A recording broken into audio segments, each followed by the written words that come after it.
Well, hello, and thank you for joining me. This session we're going to be painting this mermaid. It's called Mermaid Hair, and it's done on a plaque that I got from CD Wood. It's called a Henry plaque, and it's a nice affordable surface, and I thought it lent itself well to this design. Of course, you're more than welcome to use a surface out of your stash to paint this piece. You're not tied to this surface.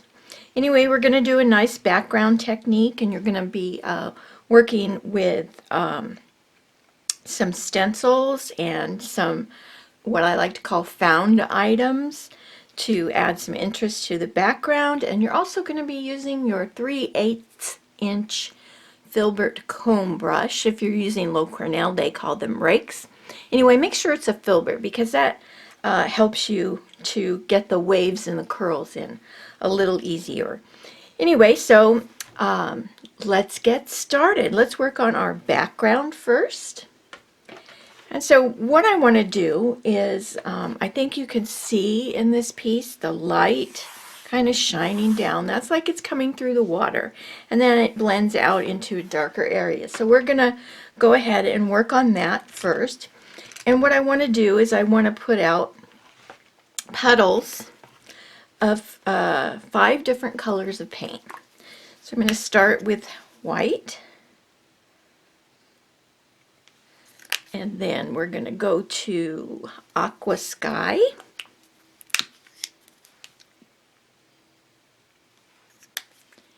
and the next one is going to be laguna,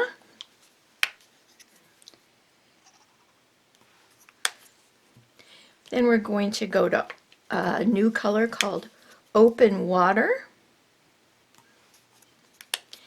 and finally another new color that's called royal navy. So these are the colors that we're going to be using to do our background.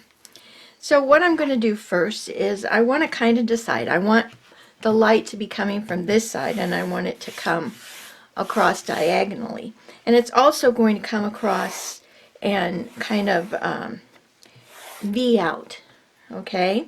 So you want to use a fairly large brush. This is a 3/8 inch flat. And I'm going to wet it. It's a little stiff from my painting yesterday. And I'm going to pick up some warm white paint on one side, and then I'm going to pick up aqua sky on the other, and I'm just going to kind of blend it on my palette a little bit. So then I'm going to start where I want the light to be coming from, and I'm going to just kind of work that across there. And I'm just going to go back and pick up more paint. I'll flip this over so I can work a different area. And so I'm just kind of working and blending this back and forth.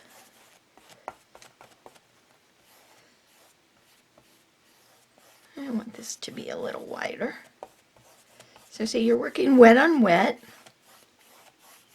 and just kind of blending that to make it look like the sun is shining through. Oops, wrong way. That's okay because you can just blend it together.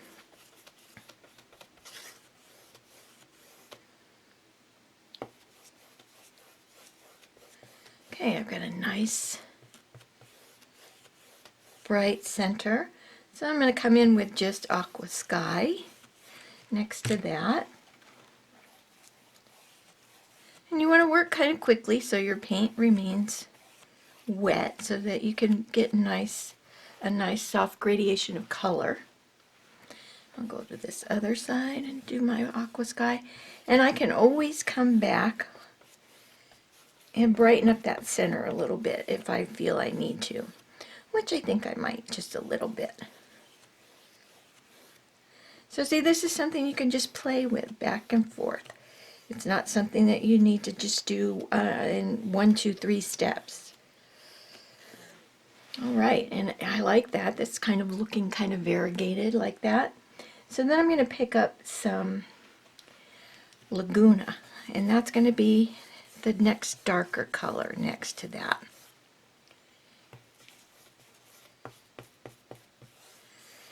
And again, just keep kind of stroking it on and blending it. This is just a quick way to give your background a lot of interest. And always keep in mind, you want to kind of V it at the top so it looks like it's all coming from the same light source. All right, let's see, a little bit more right here. And I'm going to pick up some open water.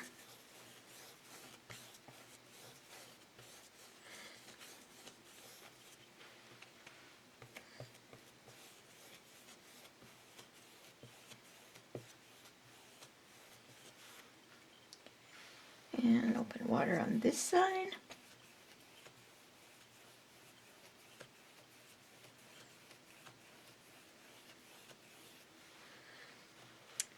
And let's see, just a little bit of navy, royal navy. This is the darkest and it's kind of overpowering, but as you kind of blend it into the other colors, it works really well for this. And a little bit of royal navy on this side. You see, I didn't leave much space for that really dark color.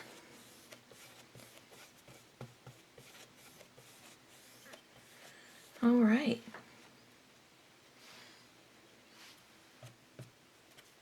I think that's looking pretty good. It looks maybe just a little bit more blending in this area here. Seem to have a little line. So I'll come back in here.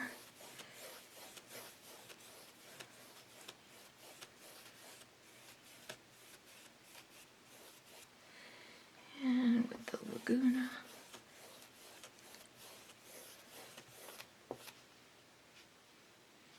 Goober.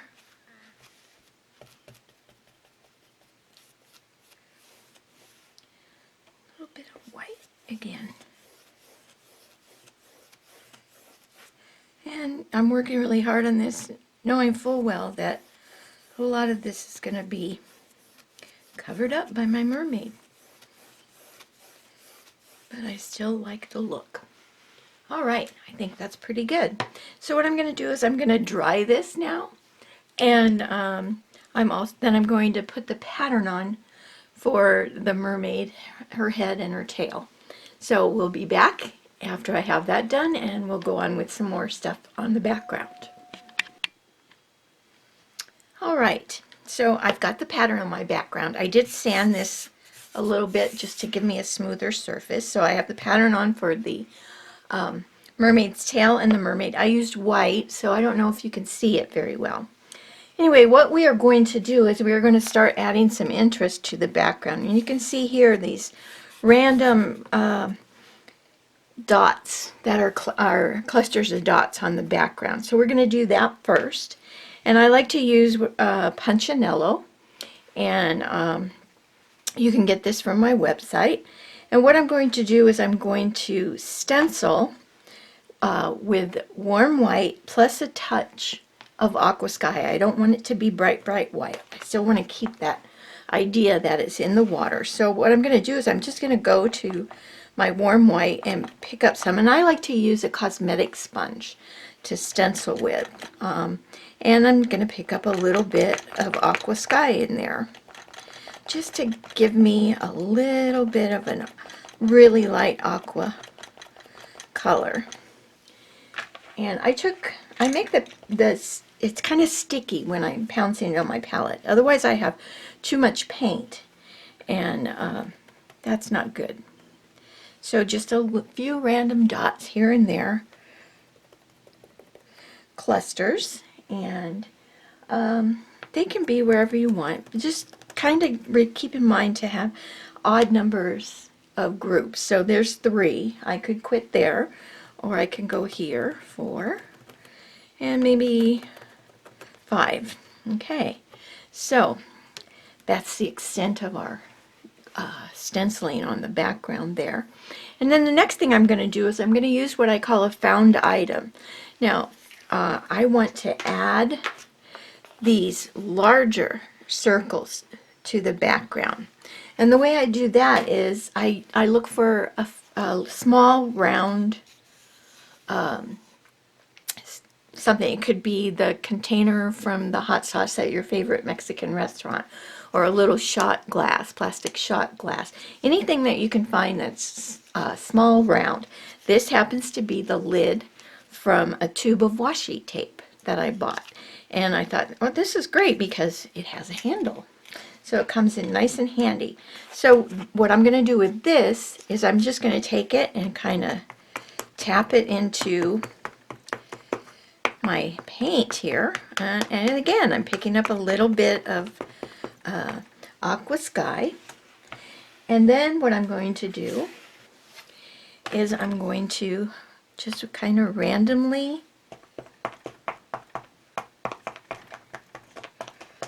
add some circles to the background, and they can go over into your pattern area. That's okay. Again, you want to have odd numbers, so I have 4 now. 5, 6, 7. 7 would be good. 8, 9. All right, so even a part of a circle counts as a circle. So there you go. You've used something you had around the house or something you found to add more interest to the background. So we're going to dry this now, and then I'm going to put in this coral kind of looking stuff in the background.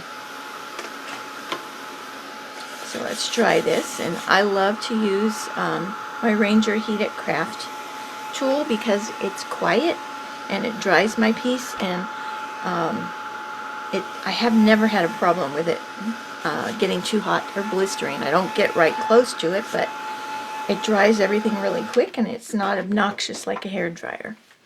So what I want to do is I want to line this coral into the background, and I'm going to use the colors Pistachio Mint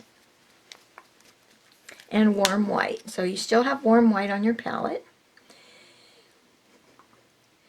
And so I'm going to squirt out some Pistachio Mint, and let's see, round brush. I'm going to use a round brush. This is a size 4, and I'm going to make a little bit of a wash of Pistachio Mint and Warm White. I'm looking for just a pale, pale, pale, pale green here. Nothing too over the top, just really light. This is the background. I don't want it to be a focal point, so here again I'm going to make a wash.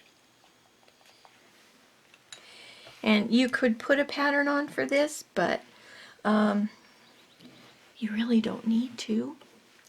So I'm just going to start kind of at her shoulder and just pull a little coral stem or leaf or whatever up.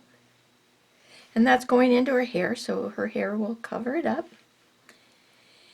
And just what you want to do is try to stay straight with this. And maybe give your coral some little arms.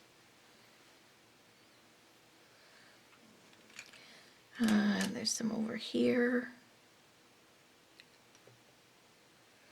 It doesn't have to be perfect, which is good, because I have a hard time with that. And let's do a little one. And this is pretty random.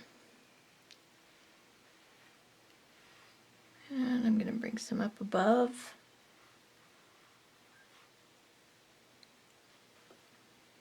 Just kind of think like coral.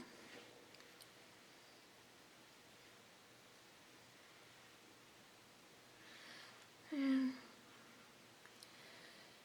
helps if your brush doesn't stay together, because that gives you arms whether you want them or not. Just keep adding some here and there. And the original has quite a bit. I guess I just got carried away. And you can. It's your piece. You can do whatever you want. All right, so we've added some more interest to the background there.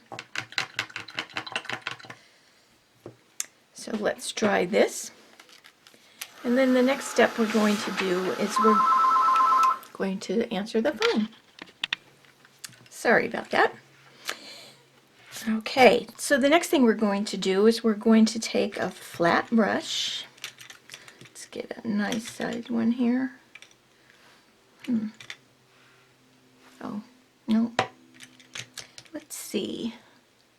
You want a fairly wide brush. How about this one? And this is a 16. And what I'm going to do is I'm going to float some shading on the background around the mermaid's tail and her hair with Royal Navy. Now you want to blend this out really well. You don't want it to be a stark color. And what I mean by that is when I corner load and blend, when I want to blend it out a little bit more, I kind of walk away from my puddle so that I'm softening that color a little bit. So whenever you hear me say blend it really well, that's what I mean. So we're going to float on the background with some Royal Navy.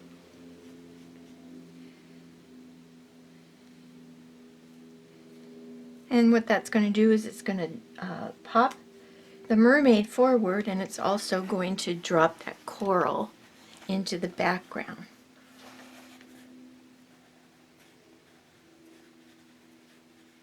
So you just float right over that coral you just painted and any embellishment that you did to the background. And I like to mop my floats out so they are softer. So if you'd like to do that, this would be a good place to do that. And let's see, get around there. Now when you get into like V areas, corners like that, you want to be sure that you kind of round them out and walk the color out a little bit. It just makes them more pleasing. Having a hard time seeing my pattern there. Oh, there it is. It's the hazards of using light graphite sometimes.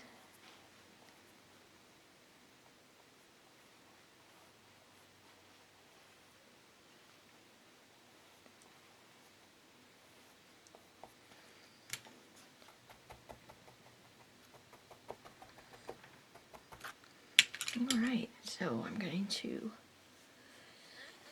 turn this around so or on its side so I can work above the tail. Now I'm not going around the outside edges because I don't think it needs it. It didn't seem to need it.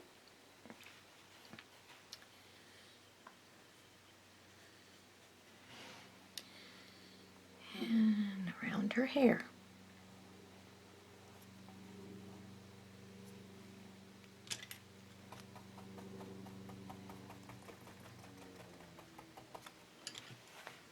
All right.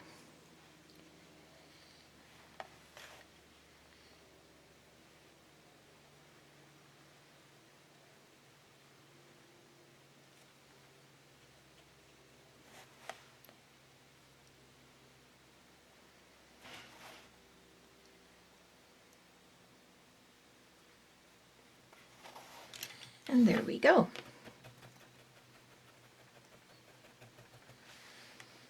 So we've shaded on the backgrounds now. And the next thing we're going to do is we're going to base in our mermaid's face, neck, and shoulders. So you want to do that with coral shell. So I'm going to do that.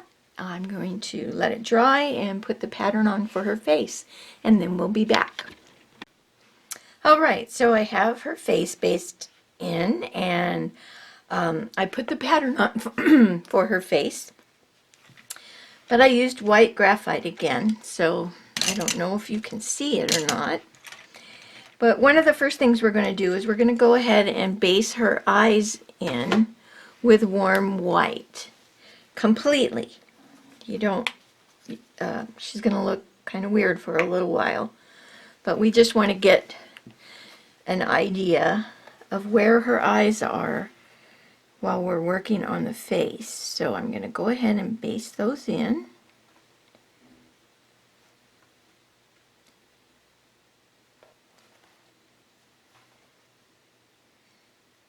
So bear with me.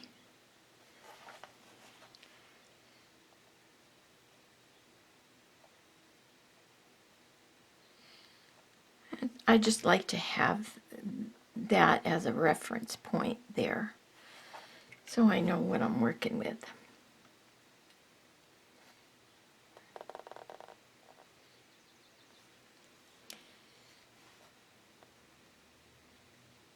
I like nice big eyes.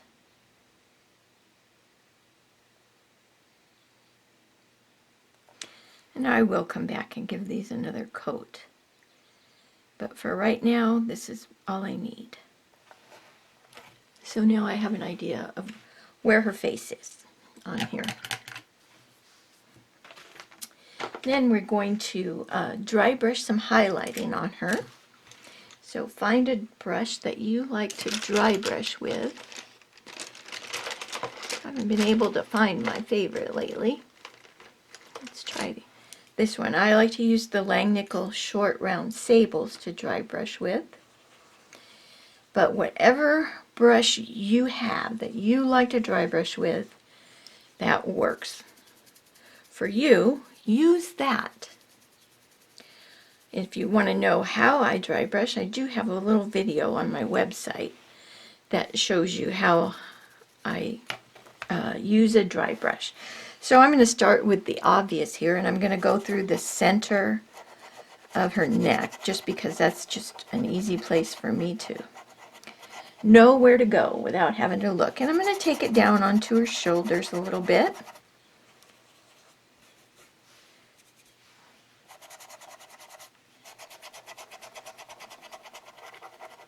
And a little bit across her chest area.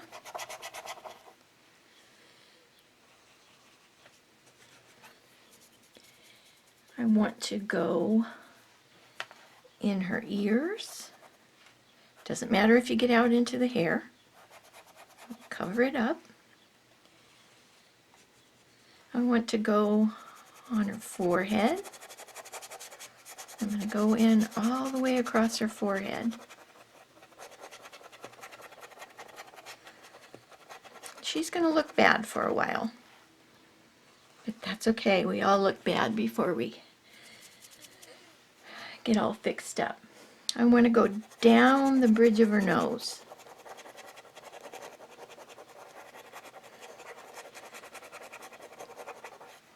Okay. I also want to go on her chin and up the sides of her face. And a little bit under her nose.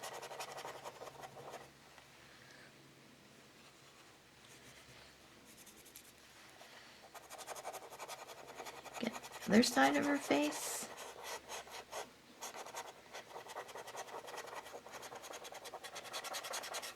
Okay. I also want to take and dry brush just a little bit on the tip of her nose and her nostrils.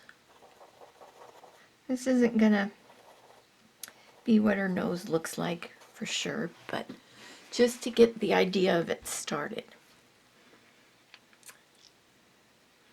All right. Now we're going to float shading on her face. And since we no longer have shading flesh, I've gone and made my own mix. And in the instructions, it will tell you that my mix is 2 parts coral blush plus 1 part burnt sienna. And that gives me a nice shading color that I'm comfortable with. You could use dried clay if you don't want to mix. This just has a little bit nicer, more blushy color to it. And I just really like it. So that's 2 parts coral blush and 1 part burnt sienna. Okay, so we're going to float shading. Let's go under her chin.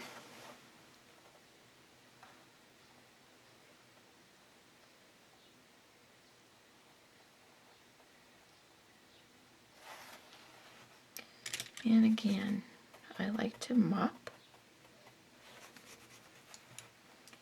I'm going to go under her hair, on her forehead.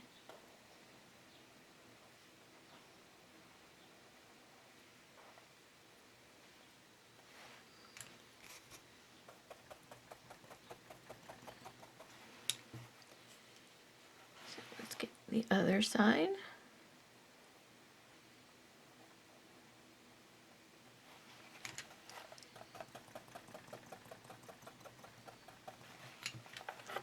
I want to go on her ears next to her face.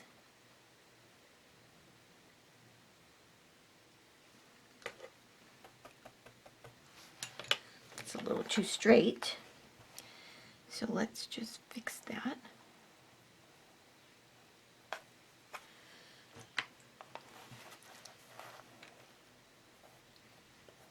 Well, the way we fix it is we take it off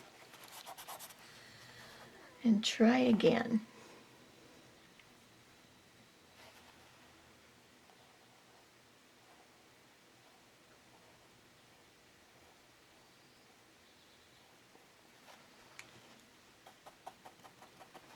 That's a little better.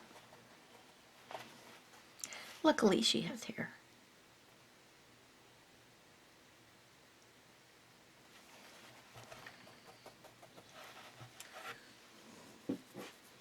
All right. Then you want to go above each eyelid. There was a little mark there. So you want to float shading there to show the crease of her eyelid.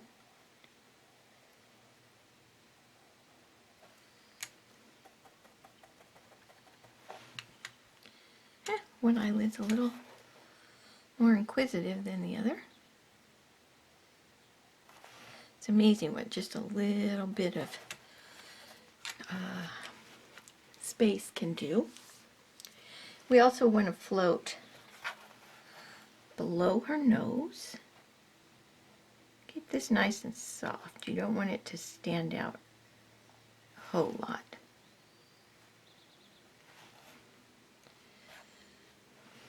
Oh, it looks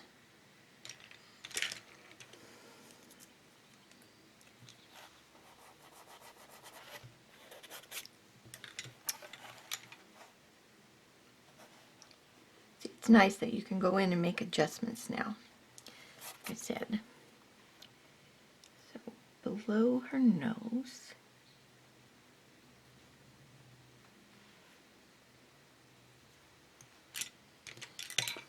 Oops.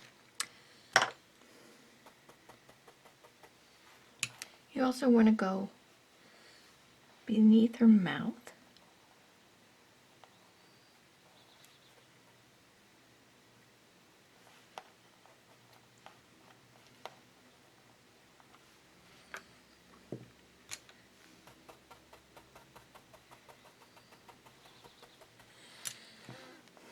I also want to float just a little bit on the sides of her face, just right in here.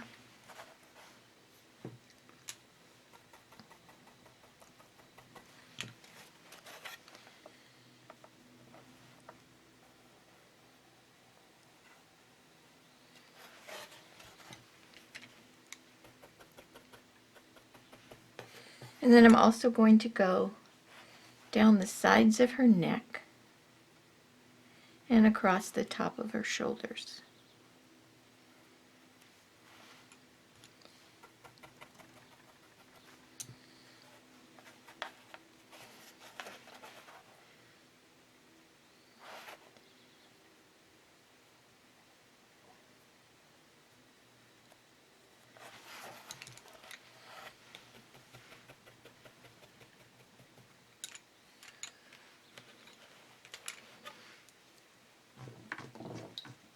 Right, that looks pretty good. Now we're going to need just a little bit of bright salmon so we can give her some cheeks. And those are dry brushed on. They're not like circles. That's not how your cheeks are.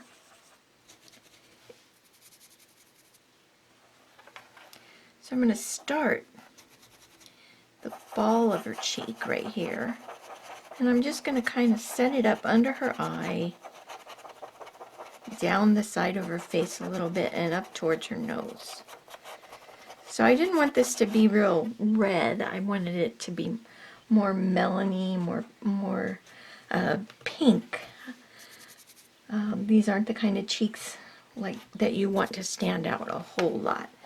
So again, start in the ball of her cheek and come up under her eye and down her cheek a little bit.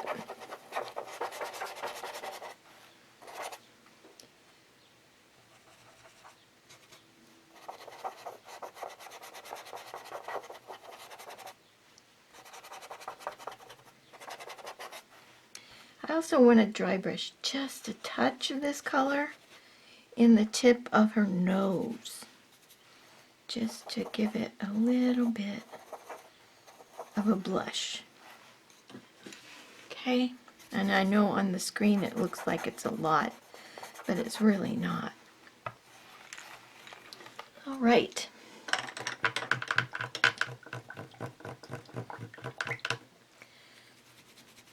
Now I'm going to come back with a dry brush of that shading color.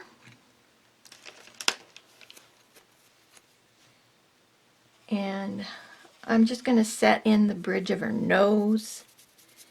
And so in this area here, and I want to set in this little thing in her neck and just kind of soften any areas of shading that I need to.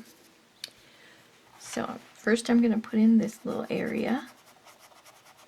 And this is a dry brush, so keep it kind of soft, but it's kind of like a little V.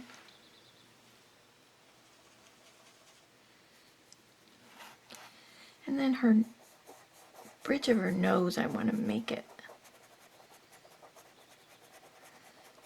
a little more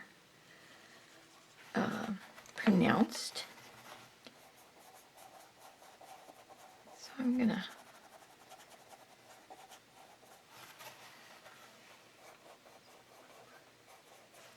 do that. She looks really bad with those white eyes. Maybe a little bit more up here.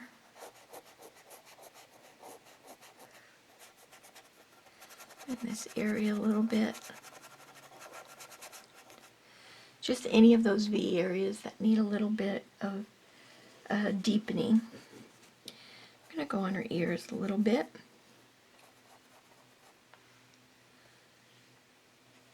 Let's see.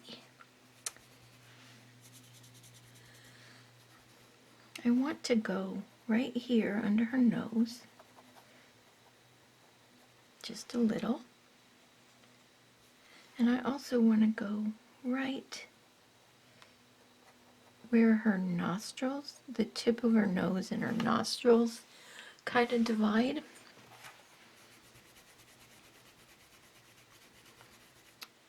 And maybe just a touch through here.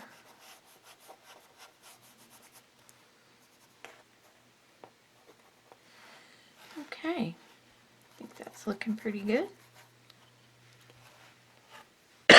Excuse me. All right, so what I'm going to do now is I'm going to base in the eyes one more time with warm white, and then I'm going to base her lips with berry cobbler, and I'm going to base the iris of her eyes with green tree. So one more coat of warm white, iris with green tree, lips with berry cobbler, and then you can go ahead and paint the pupil in with lamp black. And we'll be back. All right, so we're going to work on the eyes. We've got the iris painted in with green tree, and the pupils are painted with lamp black. So I'm going to take my liner brush and I'm going to pick up some forest green. And what I'm going to do is I'm going to line some shading in the right side of the iris on both eyes.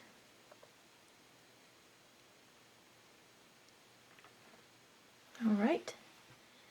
And then we're going to line some highlights with green tree plus warm white in the left side of each iris.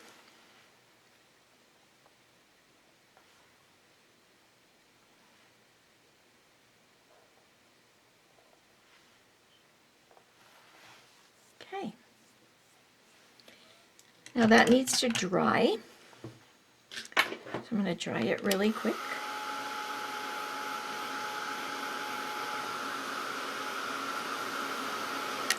And then what I want you to do is I want you to float some very well blended out lamp black across the top and the bottom of the eye, and that includes across the iris and the pupil. So just blend it out really well. Doesn't have to be a big float, but we just need to set those eyes into those into the socket. So the top, and if you do the top and you think that's enough, that's good too.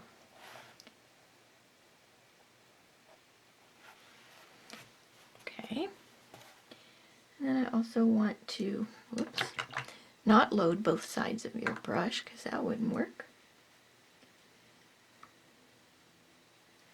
Now I want to float a little bit across the bottom of the eye.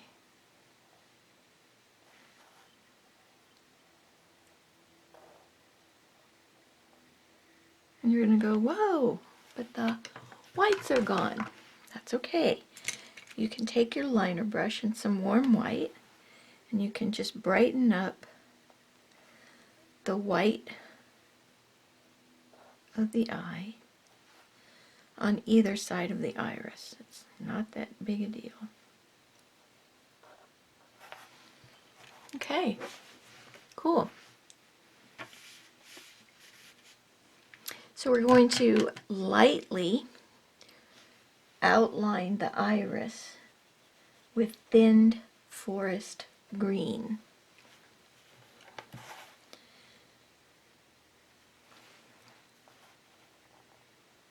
So just a very thin line of forest green around the iris.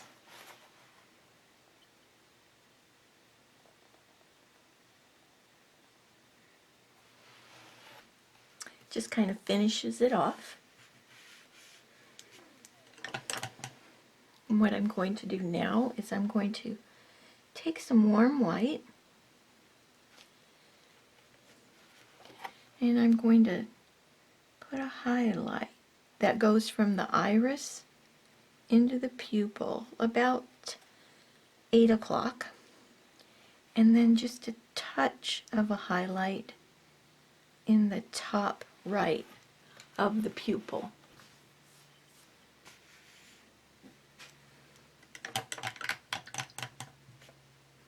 That just brightens up the eyes. Then what you want to do now is just a little bit of Aqua Sky. She's old school. You want to dry brush just a little bit of Aqua Sky onto her eyelids. Not too much. Just a hint of blue.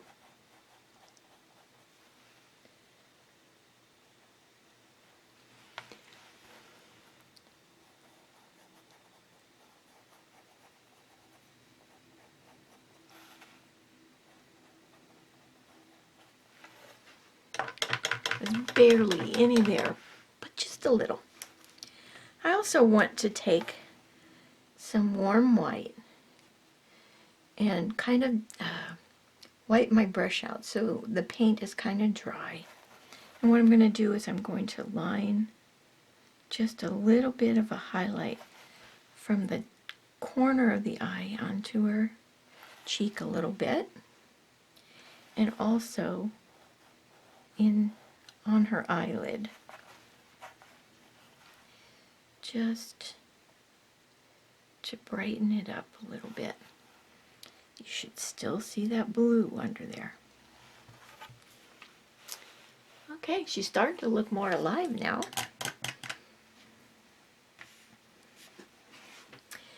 I also want to outline the eye itself and then add eyelashes with thinned lamp black. And this, you want to be really careful that you keep the line thin as you do this. So I'm outlining the whole eye.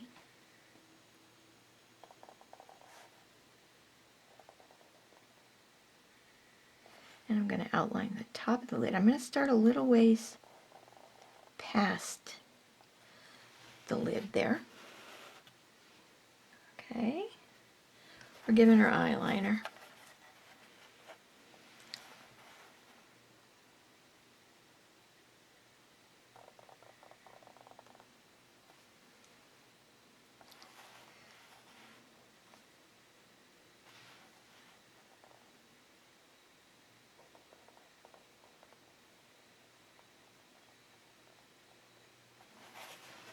Okay, and now she needs some eyelashes. So I start on that line that I lined, and I don't pull eyelashes until about the center of the eye. I like to keep them more off to the side of her eye.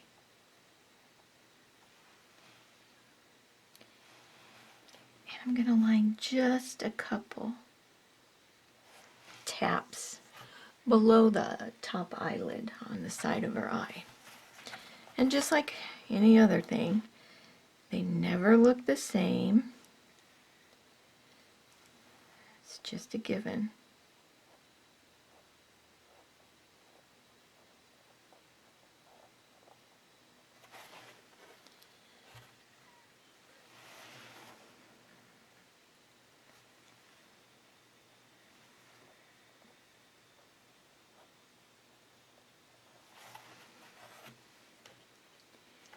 She needs a couple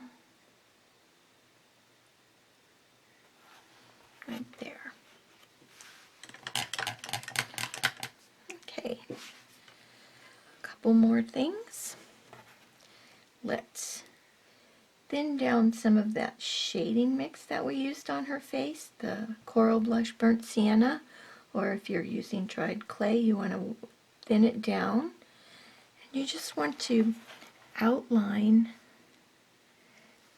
that nose, the bottom of the nose, just to make it more defined.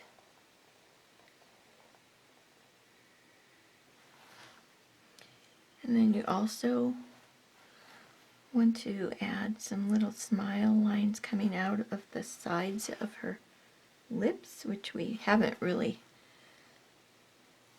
painted yet, but all right. Let's see, anything else we should do? Now I'm going to come back and dry brush the bridge of her nose again, just to brighten it up with warm white. Excuse me. And my brush was a little wet, so I'll get a different one.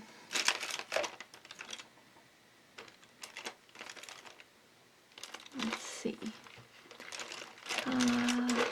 Okay, I'll use this one. Nope.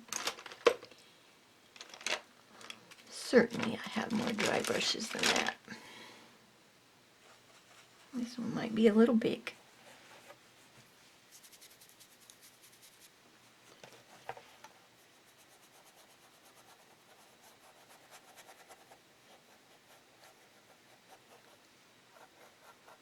And I'm dry brushing her chin a little bit.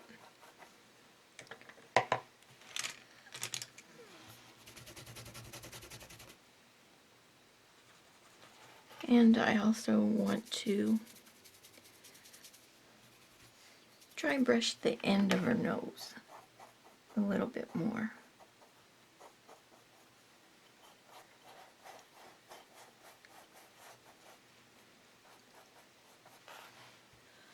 Okay, still looks a little, I was adding my own hair. All right, I think that's going to be good.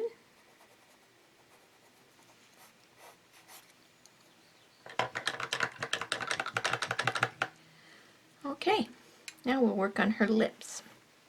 They've been based in berry cobbler, and what I'm going to do is I'm going to take my liner brush, load it with berry cobbler, and then pick up a little bit of the bright salmon, which was the color of her cheeks, and I'm just going to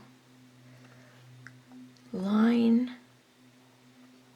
a little bit lighter color on her lips. And this is going to be a process. It's not going to happen all at once in one or two coats. You're going to lighten it up, and you're going to float some shading. So let's let that dry. So we've lightened her lips up a little bit.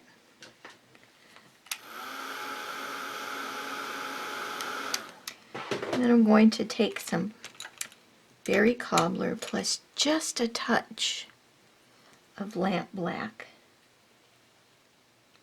and I'm going to float some shading on the top and bottom of her lip.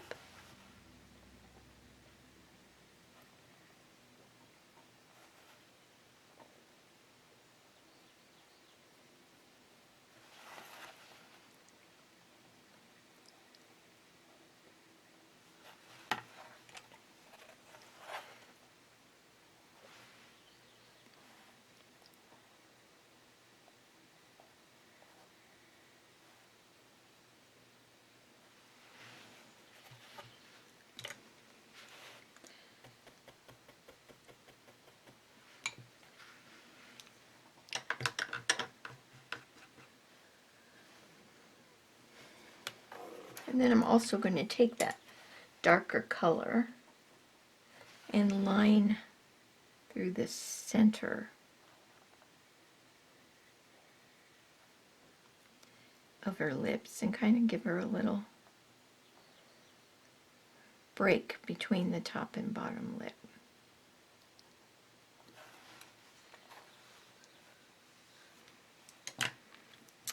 And what I want to do is I want to pick up Berry Cobbler, Bright Salmon, and a little touch of Warm White, just to make a lighter value.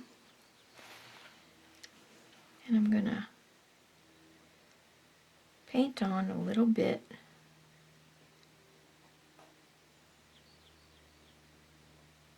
more of a highlight on her lips. And then finally, don't wash your brush out, just pick up some more Warm White and give her the brightest highlight on her lips. All right. That looks pretty good. Okay, we're going to work on the tail next. So what I want you to do is I want you to base in the complete tail with green tree. And you can put the pattern on for the scales if you'd like, and also the little border strip that's on her tail. So we'll be back. All right, painted the tail green tree, and I've sketched on the pattern for it. And now what I want to do is I want to float little sea strokes of pistachio mint to form the scales on her tail. So flat brush, side load of pistachio mint, and we'll start at the top of the scales and just kind of stroke down. Now if your scales don't exactly go where your pattern is, it's okay. Every fish is different. So we're just gonna do these little sea stroke floats, which make really nice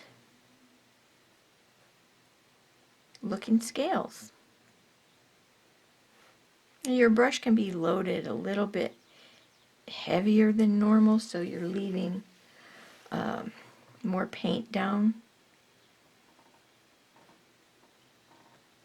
And keep in mind, you don't want to make these too small because we do come back and shade behind them. So you don't want to be spending your life shading all day. Just make them a nice little size. Size like you would like if you were a mermaid.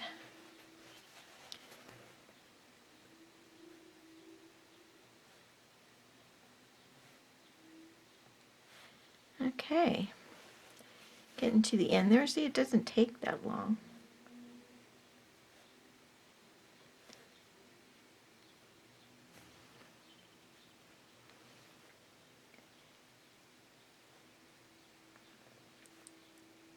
Couple more rows and we'll be done.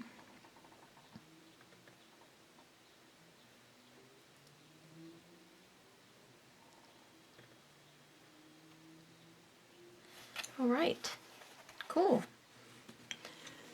We have some scales. So I want this to dry because I need to dry brush some highlighting. Doesn't take too long to dry. And we're going to come back with our dry brush. Dry it out really good.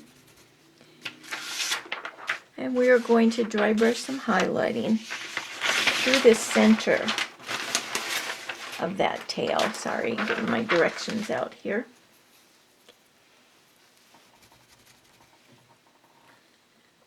With Warm White. We've already gone up to pistachio mint on the scale, so we need something a little lighter. So I'm just going to go through the center of the tail here. Nice bright dry brush. As long as I'm dry brushing, go ahead and pick up some pistachio mint on your dirty brush. And let's dry brush some highlighting on these sections, on the green part of the tail.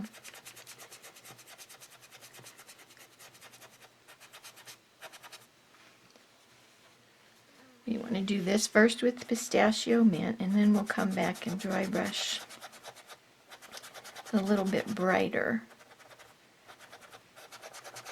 with warm white. So then pick up some warm white, so you have a lighter value of pistachio mint, and dry brush a little bit brighter highlight there. Okay, cool. Looking like a fishtail.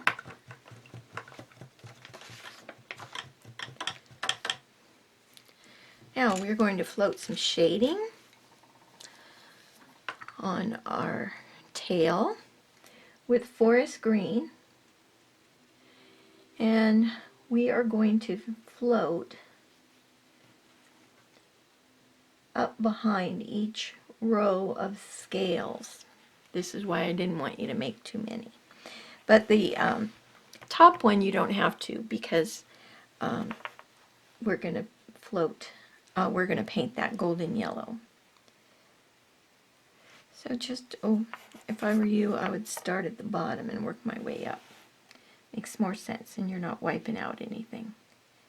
So start at the bottom of the tail and just add a soft float of forest green behind each row of scales.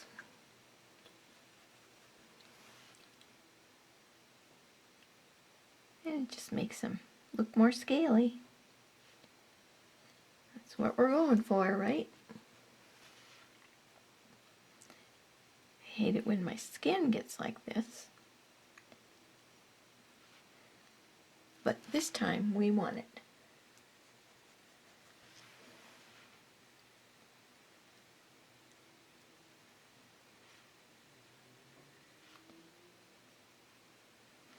Okay. Almost there.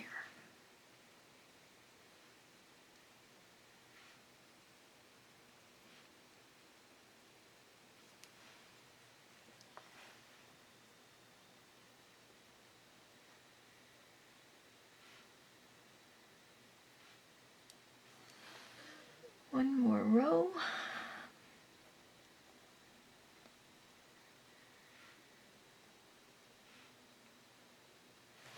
Awesome. And I think that looks pretty good. You also want to float shading.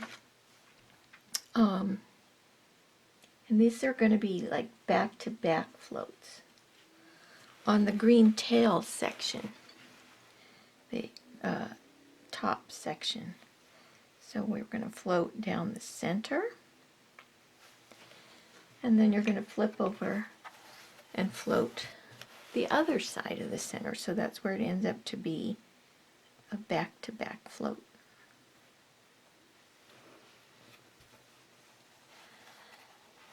Okay, we're going to do the rest of these little sections that way also, but we want to let that center dry. So let me pop the dryer on this a little bit.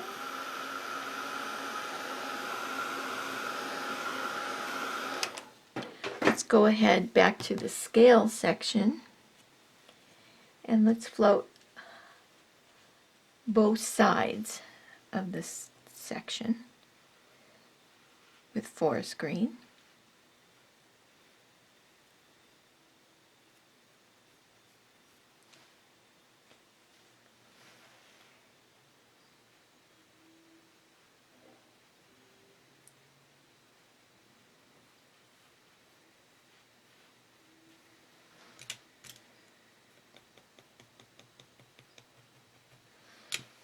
Okay, cool.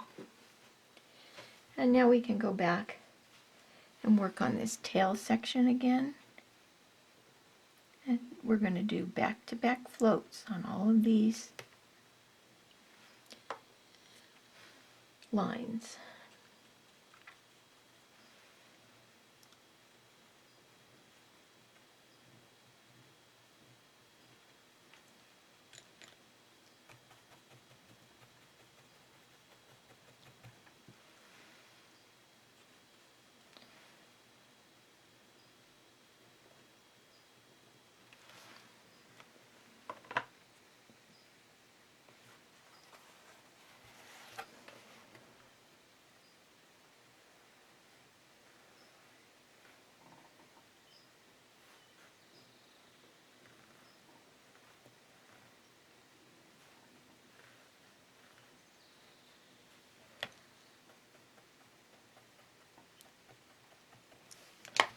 Okay, now we'll go and do the opposite side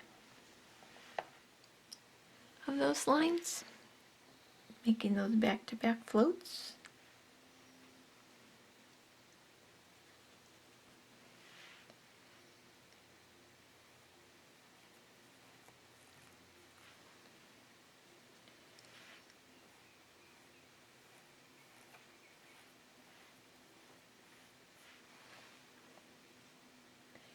I think now you can see why I didn't have you paint the gold in yet. Because we just mess it up with green.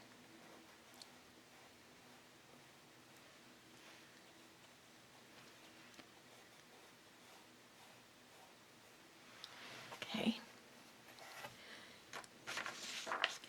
And then on this tail section you can see there's some little lines, ribs. And you can do that with your liner brush and bend forest green, or you can do it with your flat brush, which is my way of choice. I just load my flat brush as if I'm going to do a float. So I corner load. And then what I do is I stay up on the chisel edge and just set the brush down. And that gives me the little ribs that I want.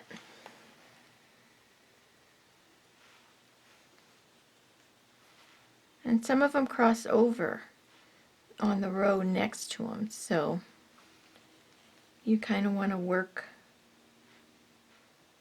one side at a time.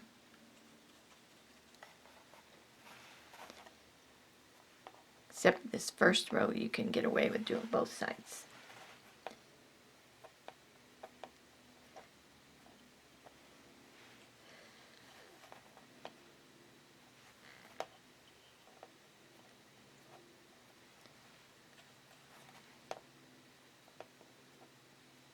So it's a quick and easy way to just add some interest to the tail.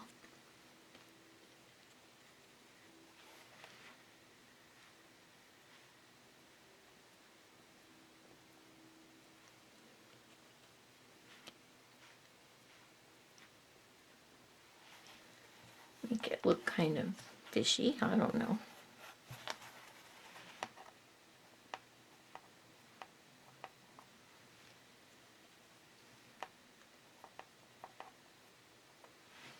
Okay. Now while we let that dry, we can go ahead and base in this, I want to call it like a collar on the tail, and that's based in with golden straw.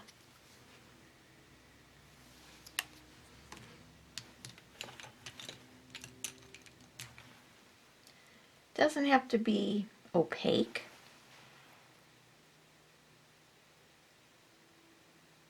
And it doesn't have to be the exact number that's on the pattern. Just add a little scalloped collar.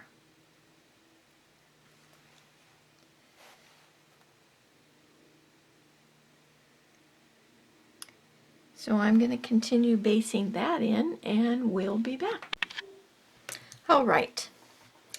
We've got that little collar based in with golden yellow, so we're going to come back and we're going to highlight each little scallop, not scalloped, with a float of warm white.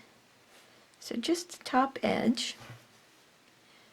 of each of these scallops gets a little C-stroke of warm white, much like your scales did.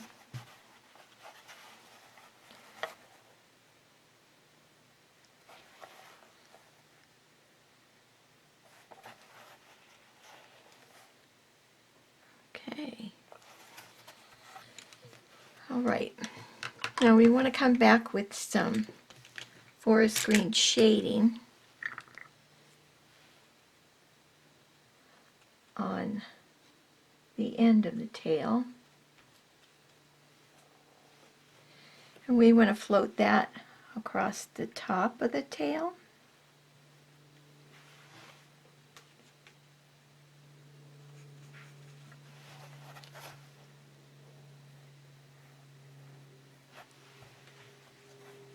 On the tail next to the hair.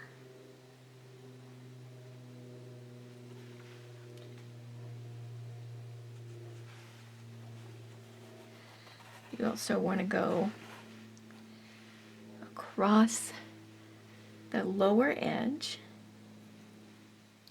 and when you get to the scallops, then you're going to do like you did on the tail, the scales. You want to float around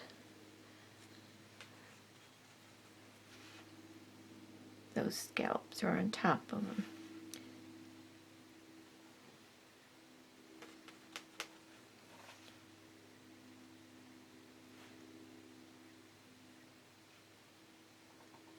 Done that, and we'll come back on this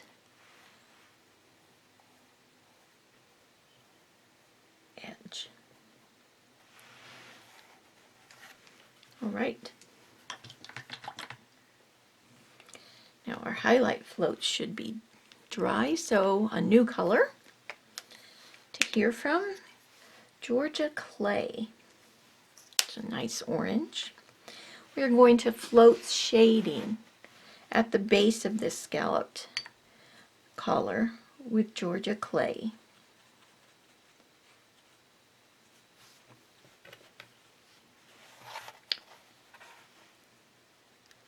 Nice float. And that's going to go around that top row of scales.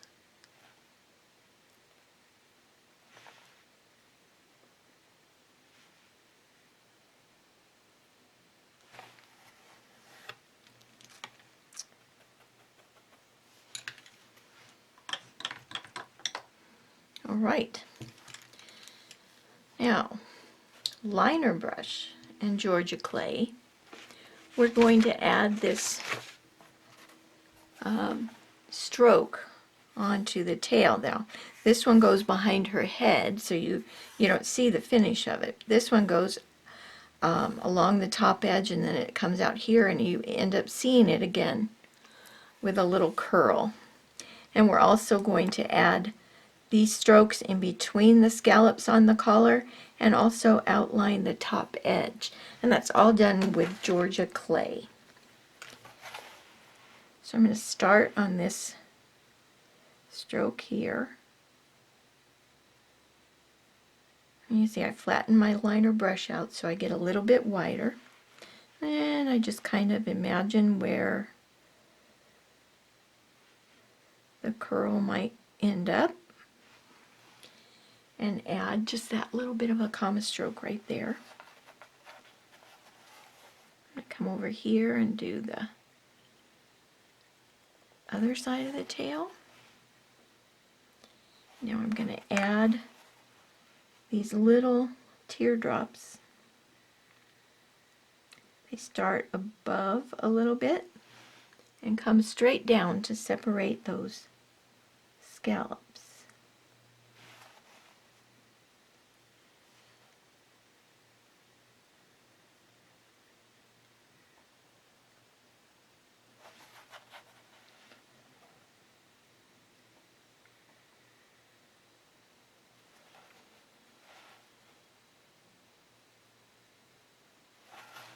Okay. And then one more thing there. You just want to very lightly outline the top of those scallops with Georgia clay again.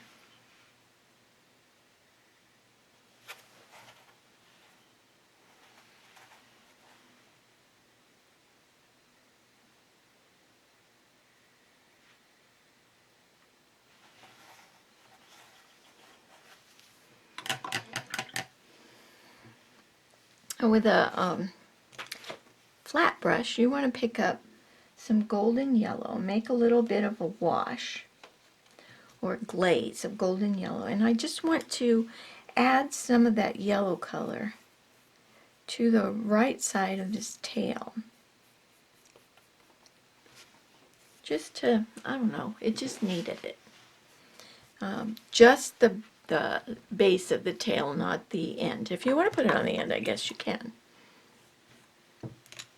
And then I'm going to come back with my liner brush and golden yellow, and I'm going to stroke a highlight on this trim on the edge of the tail, and also on each one of those little strokes you're just going to line a little highlight. Got a little water in my brush.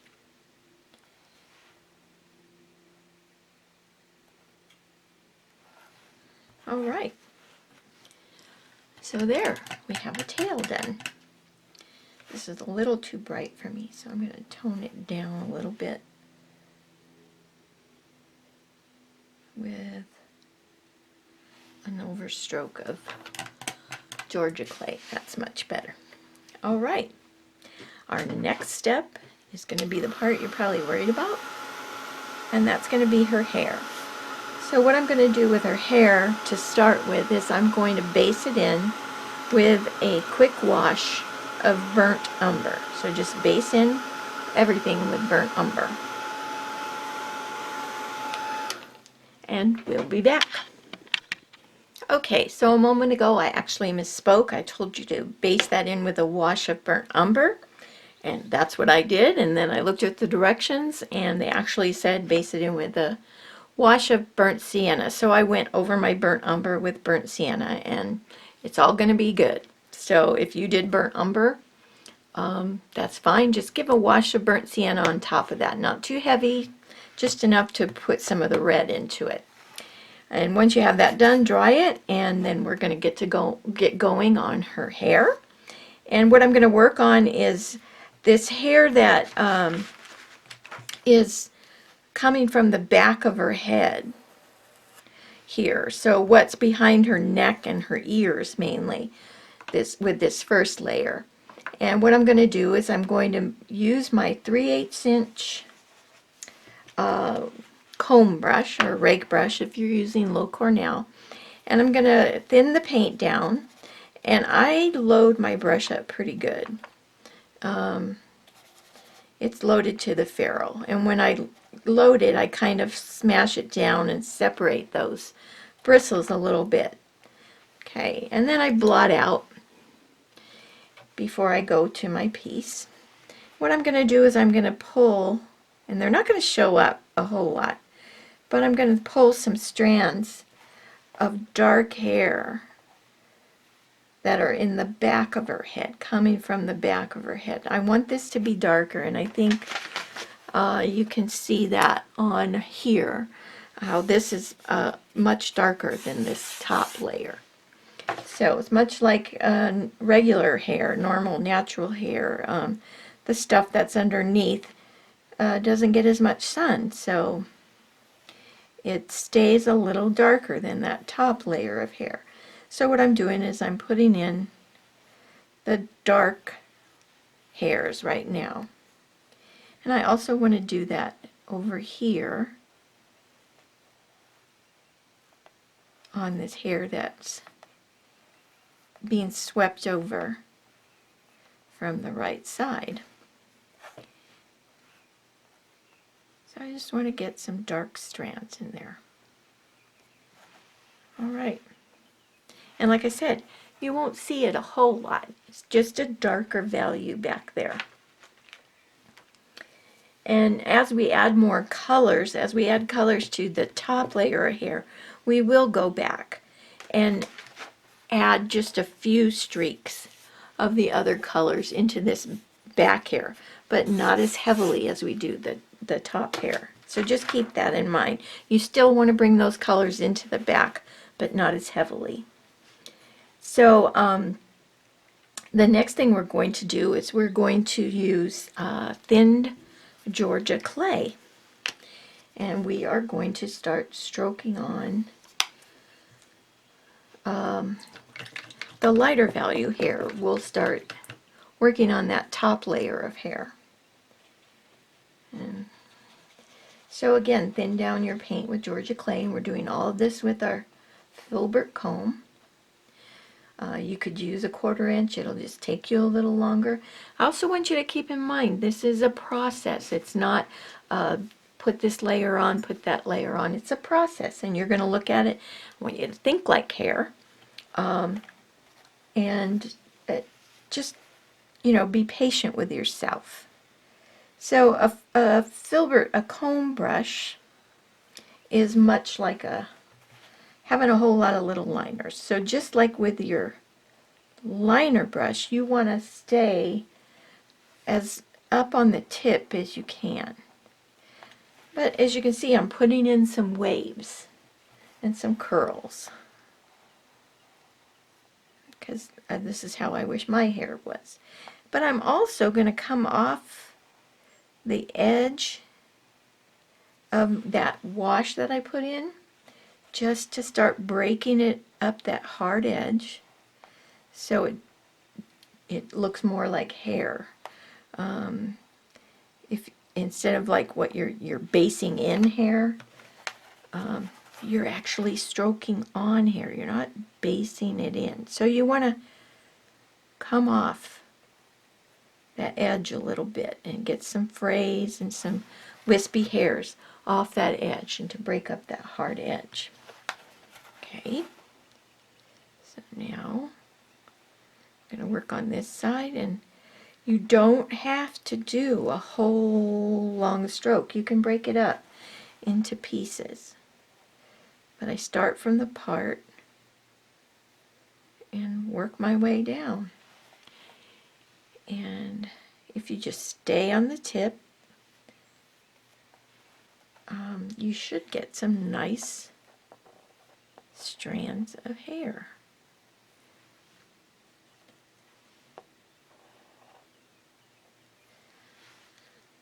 So we'll just keep stroking, like Dory says. Just keep stroking. I'm not a singer. I know you probably gathered that from that little bit. You see this top hair goes out. I'm going to highlight this edge a little bit more, just to make it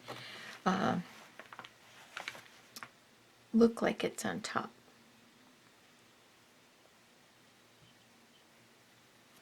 I was tempted to put a little bit of a pink streak in her hair so she'd match me, but I didn't. So just think like curly, wavy hair floating in water. Now you also want to pull out some little wisps of hair that come down in front of her ears. So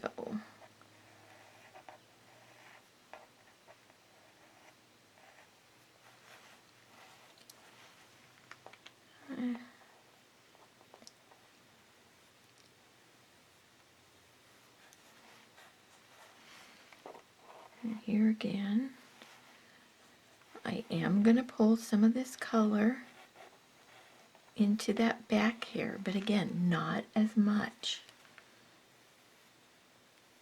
I say that as I get a nice big blob of it there.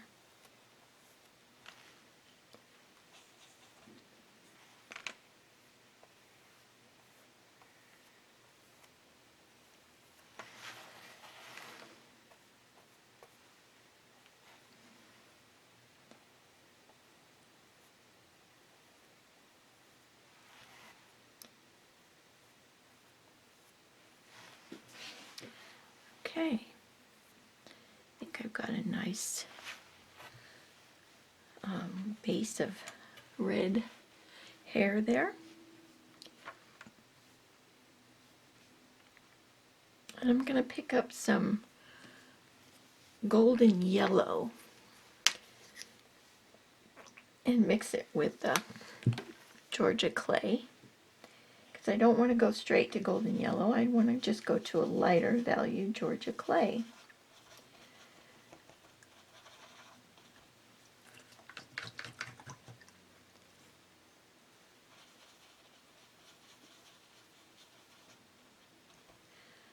And I'm going to start stroking in some lighter hair.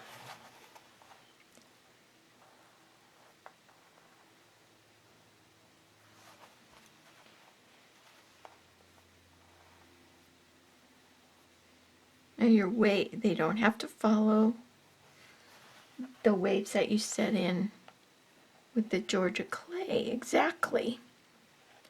You know, somewhat, but not exactly. Because, I don't know about you, but my hair doesn't go the way I want it to go all the time.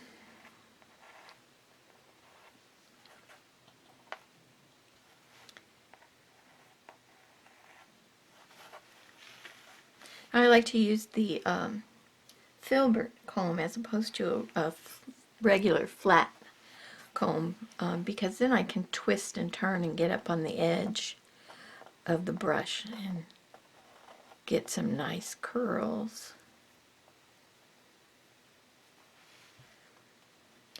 So you just take your time and get some lighter value red hair in there. I'm going to go along this edge here. Again, breaking up that hard edge.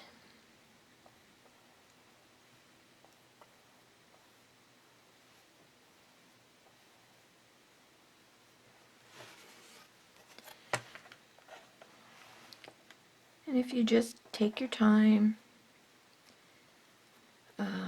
you should start getting something that you like. Another thing that happens when you try to work too fast is you get mush. You get hair that looks like mush. It's not any color. And so it's really important to just take your time.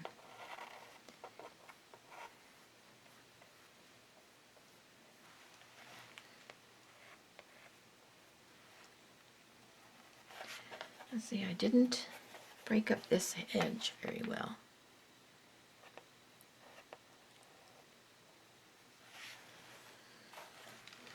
So I want to do that.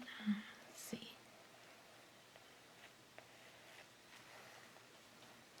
Don't forget to get some of the light.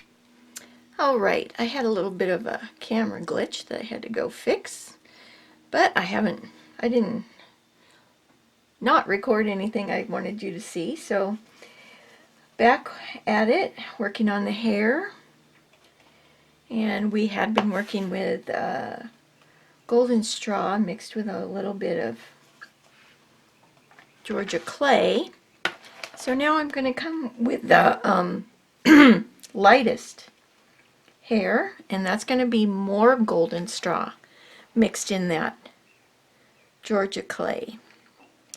And this is going to be kind of the edges. It's going to help you define waves and curls and the edges of hair, and use it sparingly.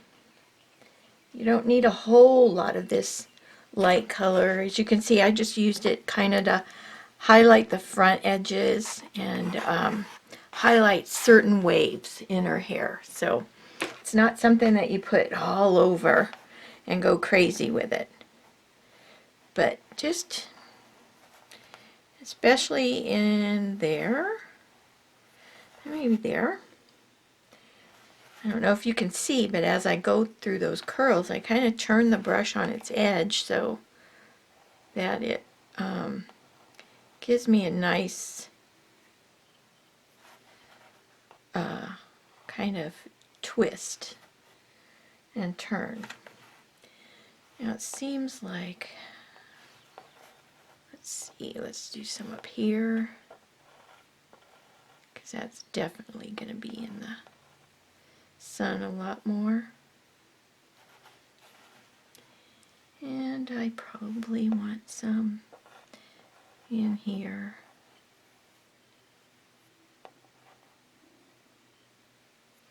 Just to give her that sun-kissed look. Okay, I think I need a little bit of another tendril come in there. So you see, go back and forth and play with it till you get something you like. And I think this needs a little bit more.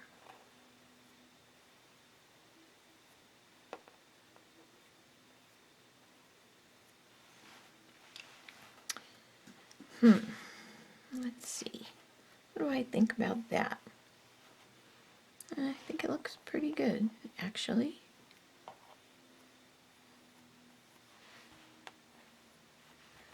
All right. I think I'm going to call that pretty close to quits. So I want to let that dry. Or I want to dry it. If you're like me, I don't know, I'm impatient. I want things dry and I want them dry now.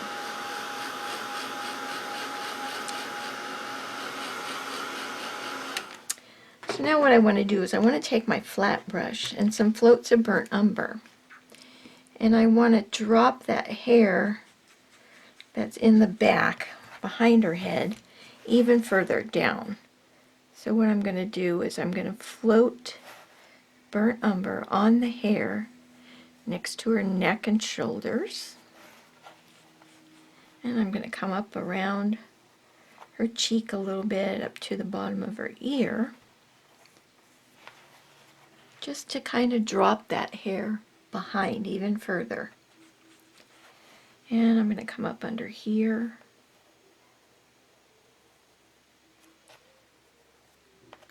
maybe under there,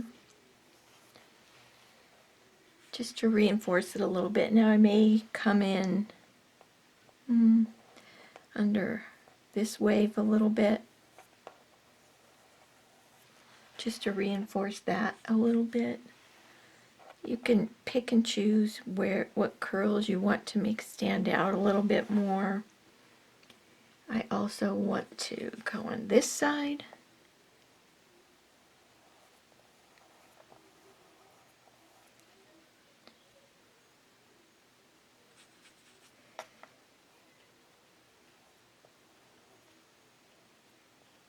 Just to make sure that this hair is behind.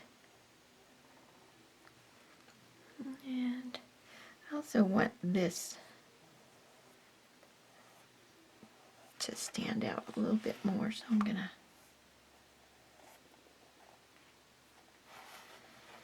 drop some shading in there. So see, I've dropped that hair in the background, further back now.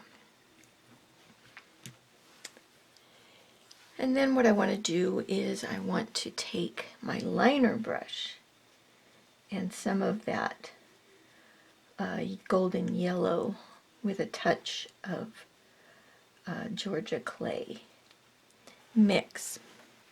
And I'm just going to line some more definite strands of hair. Just, I don't know, wispies that are gotten away, or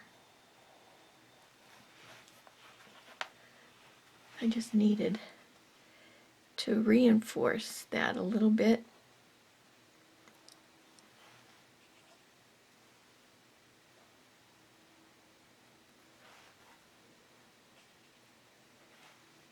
as if you have paint on your brush.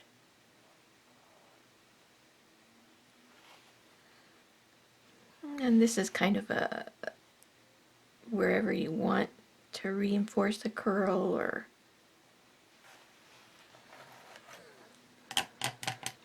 whatever. We also want to float, like a back-to-back float of burnt umber at her part in her hair.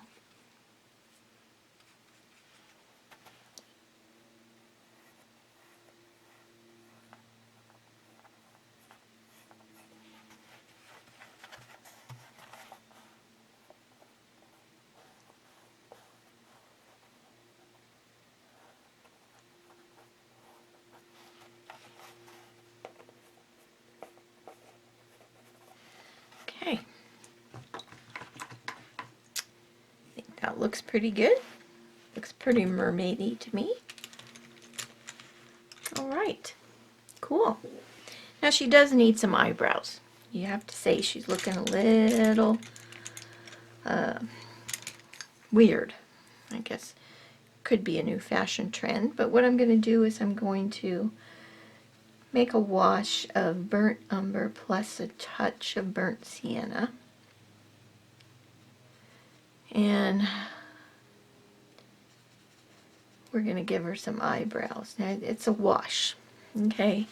And it took me a couple tries to get eyebrows I liked, so don't be frustrated if you don't get them right the first time. But maybe we'll get lucky.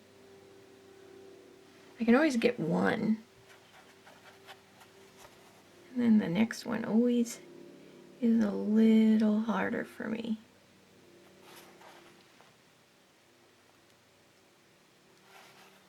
Well, see, I got one higher than the other. So we'll try that one again.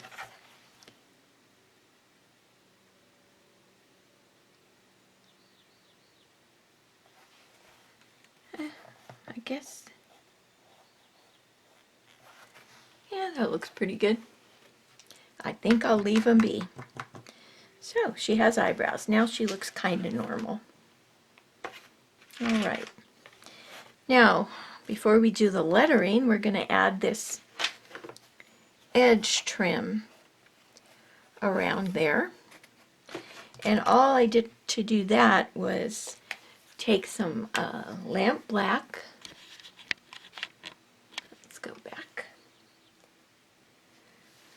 And without adding water, really, I corner load into my lamp black with a flat brush, and all I do is I come along the edge here and just kind of wiggle and paint that edge in, so it's kind of rough. After what you've done painting her face and all of that, this is easy peasy. So we'll just do this all the way around. So I'll finish that and come back.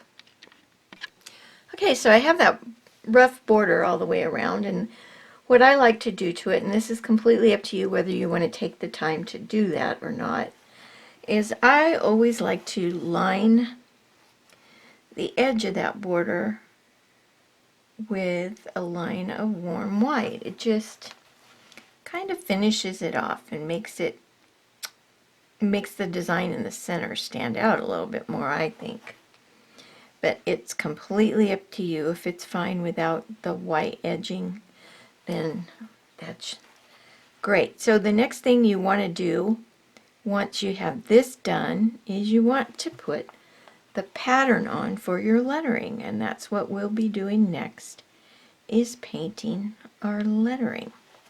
So I'll come back when this is done and the pattern for the lettering is on. So have fun lining. All right, so I have the pattern on for my lettering, and I'm going to use I believe this is a number 1. All of the numbers are worn off of it, but a number 1 is my usual. Liner brush.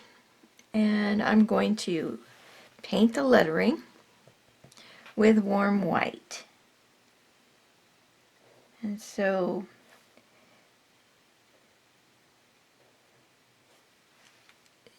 just think about it like you're using a pen.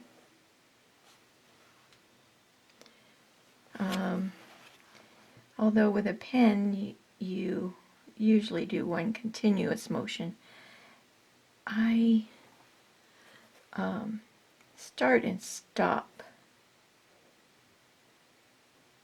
So whichever is the easiest way for me to approach a letter, which as you can see with this M was starting from the top and pulling down.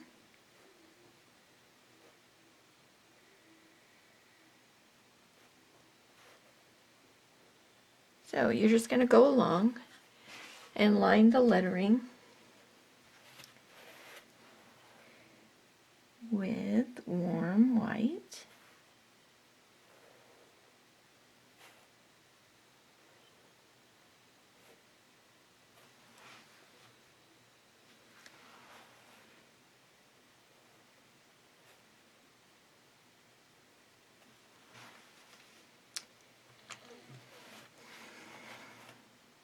Or if you're talented enough, you could cut a stencil.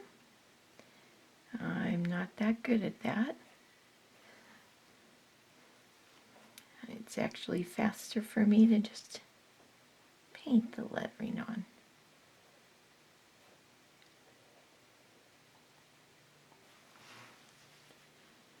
All right, 2 more words.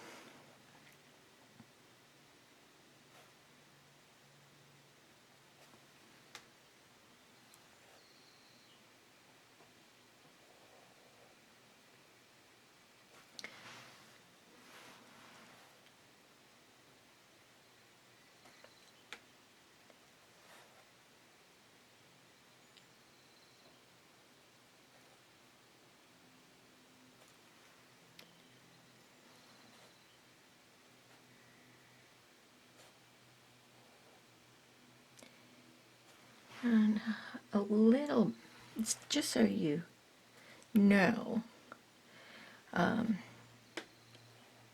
I took a lot of lettering classes when I was in high school, which is a long time ago. It's a wonder I can remember. But that kind of helps me, gives me a little bit of an advantage. So all I can say is practice, practice. The more you do it, the better you'll get at it, just like everything else in life. Except for, like, I can't play the piano and I practiced.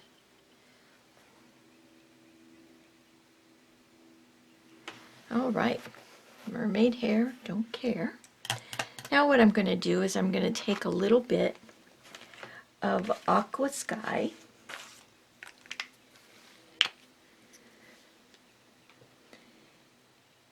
and mix it with some warm white. So warm white with a touch of aqua sky. And I'm going to take this color, turn this upside down, and I'm going to just stroke a little bit of this aqua sky warm white mix in the bottom half of each letter. Half, third, more than a quarter. Just to add a little tinge of blue or aqua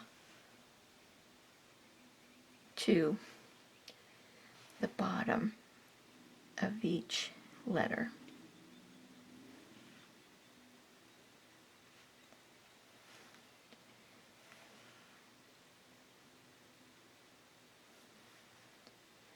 So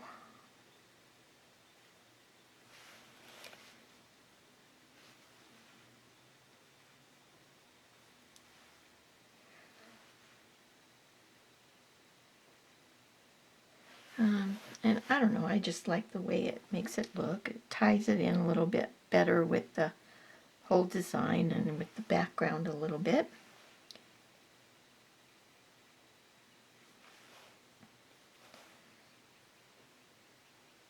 So as you can see, this doesn't have to take a long time, just to add that extra little touch to your letters.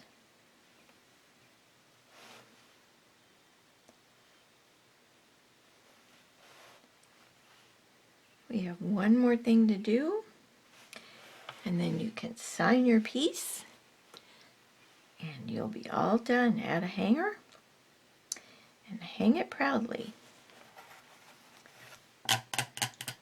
All right, the one last thing we have to do is make a wash of Royal Navy. And we're going to add a shadow to the top and left of each letter. And I think you can see that here in this lettering. So all I'm going to do is liner brush again, just make a wash. And you want to make this a pretty thin wash because you don't want the Royal Navy to be too overpowering. And you're just going to come along the side, the left side of each letter or part of letter. So if you, as you look at a letter, you decide which is the left side or which is the top, and you just line some Royal Navy on the background next to that letter, and that just helps pop the lettering off the background a little bit more.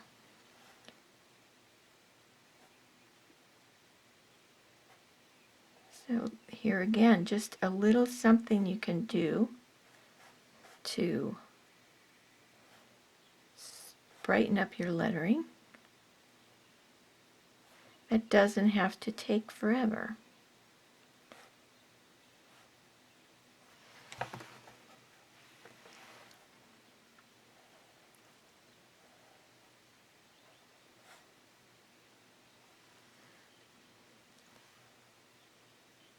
Okay, we're getting there. Slowly but surely. I'm glad I didn't write a whole lot more words.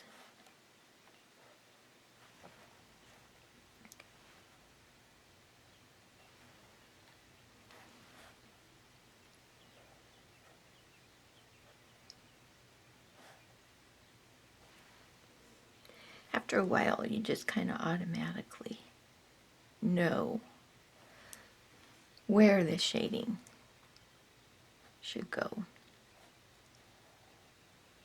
I think I've been doing this to my letters for 25 years. It just, to me, it just doesn't look right unless there's a shadow next to it. But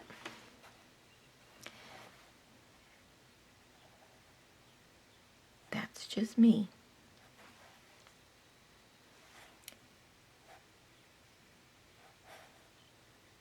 Last one, yay.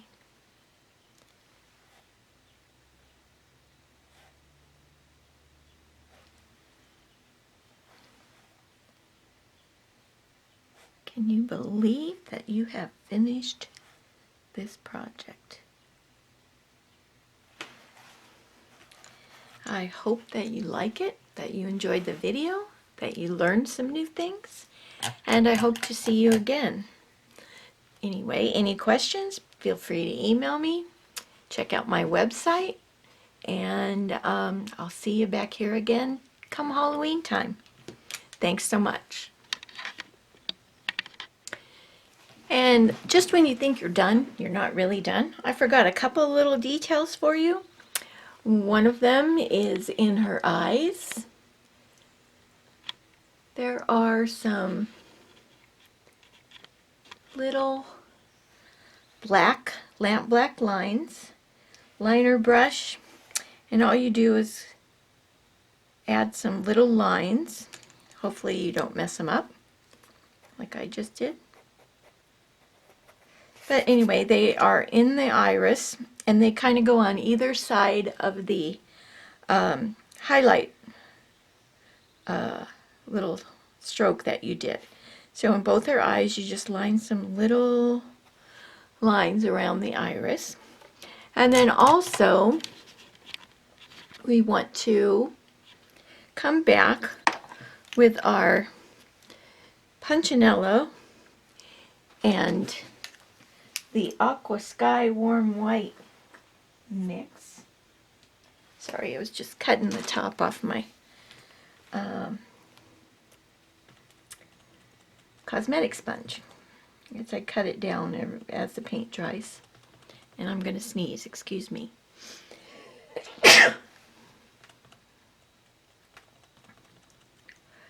So I just want to add some more random clusters of dots that just kind of come up over her hair a little bit. Now you don't have to do this, but you can if you'd like. And all those are eyes. I'm trying to make them look like little bubbles, you know.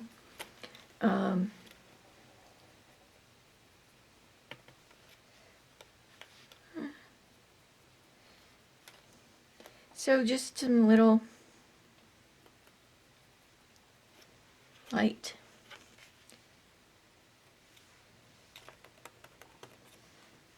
extra bubble things on her hair. And now you're done. You can sign it and you're all done. Thanks so much.